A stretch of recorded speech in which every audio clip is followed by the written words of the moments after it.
All right, so what we got for you here today is some of the new demo content we're showing off for Guild Wars 2.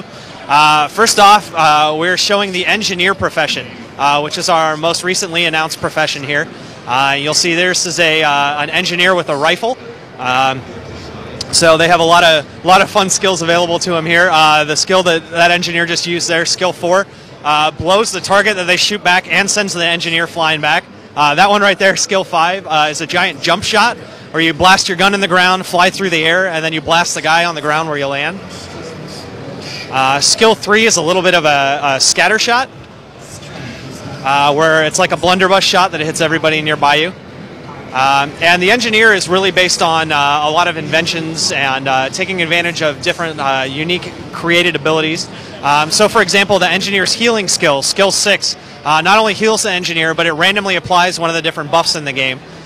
So you can react to it and basically act differently based on the buffs that you get. Skill 2 there on the engineer that you're seeing is a net shot. So when you shoot somebody with that, it actually it immobilizes them and holds them into place. We'll show the net shot here.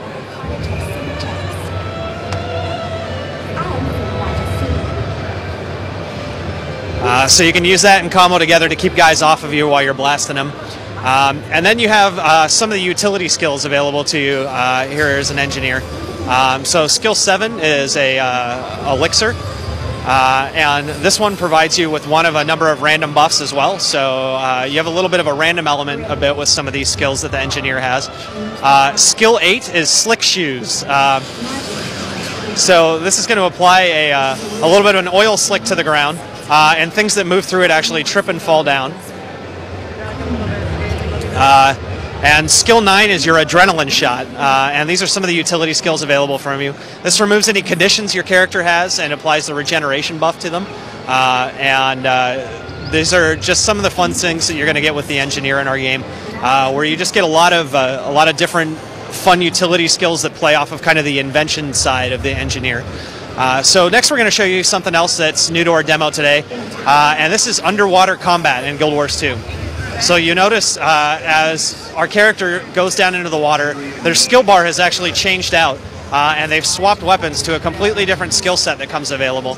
And we've got a new set of underwater skills that take advantage of the Z-axis the character has available to them. So for example, you can throw out mines here that explode. Into a little harpoon gun, and you've got a torpedo that you can fire out of it there on your first skill. Skill 5 is a net that your character can put up to trap things that come through there, to get the creatures that are coming up or down below you. And the basic idea behind this is that we wanted to take combat that you normally find on ground in a traditional MMO that is usually, it involves a little bit of jumping, but it's mostly handled on the 2D access level. And we wanted to take advantage of the fact that we have this 3D game space available to you underwater. And to build a bunch of skills and movement and abilities that really play to use that. In a traditional MMO, when you're underwater, what you end up finding typically is that there's not a lot there to experience. Your underwater experience, as you go down, you have a breath meter. There's not a lot of content down there, and underwater is just kind of like an additional thing thrown into the game. And for us, we wanted this to be one of the key features of Guild Wars 2. So every single profession has new skills that come available to them when they're underwater that they can take advantage of that really use this whole 3D axis. There is a ton of content that we place in our underwater areas. So for example, ahead of you here, there's a shrine to the god Malagan, which these little whale people down here called the Quaggan worship. And sometimes pirates will come and attack this shrine and try to kill all the Quaggan that are there. And this is a dynamic event that you can experience just like in the normal game world, but these also happen underwater. And in this one, you're going to have pirates that come down and attack and drive the Quaggan away. And if you protect them, you can get blessings from the little shrine to their god. So a big part of underwater is just having that sense of exploration and discovery. So as you're swimming around underwater in our game, there are a ton of little hidden areas that you can find and little caves and creatures hiding in them. And you can actually find and kick off dynamic events inside of these different areas when you get into them as well. So we want to just have a whole lot of different content that you can find as you're exploring through and going through the game world.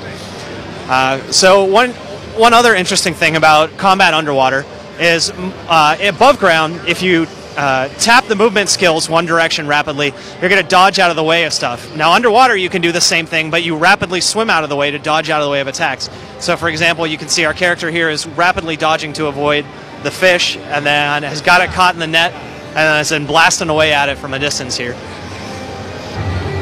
So we can head back up on land here, and we'll show you off a little bit more about the different weapons that the engineer has available to it, and some of the different things that sets the engineer apart from some of the other professions. We just have to escape from this giant fish here. So one of the things that makes the engineer unique is some of their utility skills they can equip are kits that change out the initial skills on their skill bar. So for example, we can get out we'll get out a bomb satchel, and when you equip the bomb satchel, you'll notice that the first 5 skills on your skill bar have changed now. And the character is holding a bomb satchel, and you can throw fire bombs and concussion bombs, and this is basically a whole new format of skills that comes available to this player. And they have a whole bunch of different kits like this that they can use.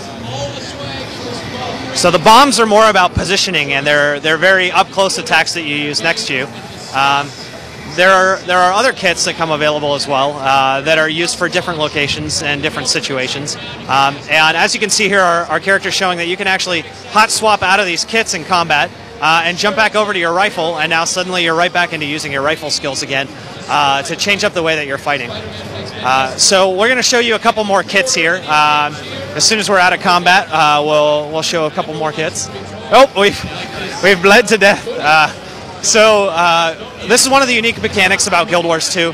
When your character dies, you get a last chance to kill other creatures nearby and to bring yourself back to life. So this is, our char here has nothing nearby that they can kill, so unfortunately they're not going to have the ability to do that. So they're going to go to a nearby waypoint and rally. But when you're in that down state, if you manage to kill any creatures, you actually pop back to life and you get a second chance to keep fighting. Also at this point, other characters can come up to you and they can kneel down and res you. And all the characters in the game are capable of resurrecting one another. The idea behind this is so that we build a little bit of a sense of community within our players, where everybody is capable of resing and saving one another if they get into trouble. So other players being nearby is actually a benefit to you. Whereas in a traditional MMO, you don't necessarily want to have other players nearby because they're actually kill stealing from you and stealing your loot and making it harder for you to do your quests. So not only can other characters resurrect one another, but also if one character attacks a creature and somebody comes up and helps them kill that creature, everybody gets loot for it, everybody gets experience for it. So when you're playing with other characters, it's actually a beneficial experience instead of an experience that, you know, you see another character like, oh god, this guy's going to ruin my quest and kill all the stuff that I need. So getting back to the engineer here, we talked about kits. This next kit that the engineer has switched over to is the flamethrower kit. This one's one of my personal favorites. You get a lot of skills where you can unleash a gout of flames in front of you. You can put down a wall of fire that burns everything that gets within it. Oh, and we're back in our down mode here. So we can show this one off. If the engineer is capable of killing somebody in this time, they're going to rally here. So we'll see if they can pull it off. So they're setting mines, they're throwing grenades, they're trying, oh, and they got out of it. They saved themselves. So they're back up again.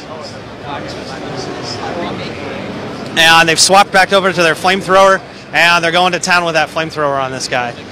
They got their flame wall. And you can unleash a little ball of magma that goes to the guy in a concentrated flame shot. And we've taken that one out. All right, so we'll show you one more kit here. We'll show you the turret kit, which is another one of the great things that the engineer has available to it. In this case, it's going to equip the rifle turret.